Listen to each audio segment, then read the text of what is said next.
大家好，我是娟子，今天给大家分享一个懒人馅饼的做法，不用揉面，吃着松软香甜，一起来看看吧。首先在260毫升的温水里加入4克酵母粉、10克白糖，促进酵母发酵。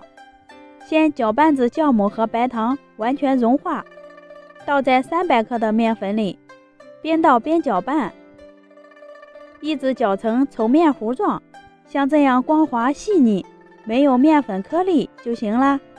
放在温暖处，醒花至2倍大。接着调个糖馅儿，先在碗里倒入2勺花生碎、2勺红糖、黑白芝麻各放1勺，最后放1勺面粉，充分的给馅料搅拌均匀。这一步是防止红糖受热之后流糖，放在一旁备用。2个多小时，面糊就发好了，满满的一大盆。用筷子搅拌均匀，排出里面的空气。接着在面板上多撒一些干面粉，防粘。把搅好的面糊倒在上面，表面也撒一点干面粉，然后用手把面糊按压成一个圆饼状。接着铺上调好的花生芝麻糖馅儿，用手将馅料摊开，摊均匀一些，边缘处不用放馅哦。最后用边缘的面剂把馅料包起来，封口处捏严实。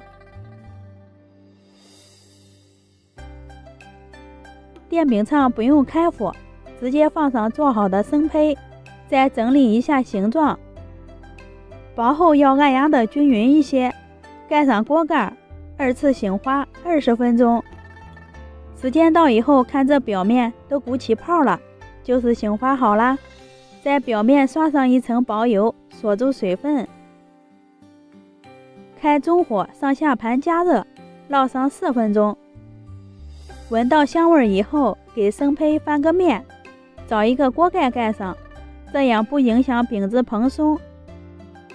烙至两面金黄以后，用锅内的余温再焖上3分钟，使饼子的内部也完全熟透。新手的话，可以用铲子按压，立即回弹即可出锅。这一个大饼就够全家人吃了，而且做法也不难。切成小块就可以端上桌了。花面做的特别松软，里面是香甜的花生糖馅儿，咬一口又软又甜，比油炸糕还好吃。做法简单又省事儿，也不用一个一个的包糖馅儿。喜欢的朋友可以试一下。我们明天见。